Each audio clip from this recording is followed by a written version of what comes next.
ثوابا من عند اللہ، یہ بدلہ ہوگا، ثواب ہوگا۔ ثواب کہاں سے بنا؟ ثوب۔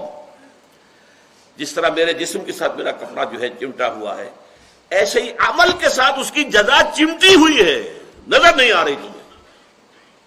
تم جو حرام خوری کر رہے ہو اس کے ساتھ عذاب ہے، اس وقت محسوس نہیں ہو رہا، وہ آخرت میں جا کر نظر آ جائے گا۔ آگ ہے، جو فرمایا ما یاکلون فی بطونہم الا النار، وہ اپنے پیٹوں کے اندر جو حرام خوری کرتے ہیں، یتیم کا مال ہڑپ کرتے ہیں، وہ اپنے پیٹوں میں انگارے بھر رہے ہیں۔ ان انگاروں کی حدت یہاں نظر نہیں آ رہی، محسوس نہیں ہو رہی۔ وہ شوگر کوٹڈ ہیں، انسولیٹڈ ہیں، وہی ظاہر ہو جائیں گے قیامت کے اندر، آخرت کے اندر۔ تو ثوب جیسے کپڑا جسم کے ساتھ لگا ہوا ہے، ایسے ہی عمل کے ساتھ نیکا ہے، نیک عمل ہے تو اس کی جزا اس کے ساتھ چمٹی ہوئی ہے، ظاہر ابھی یہاں نہیں ہوگی، وہاں ہوگی۔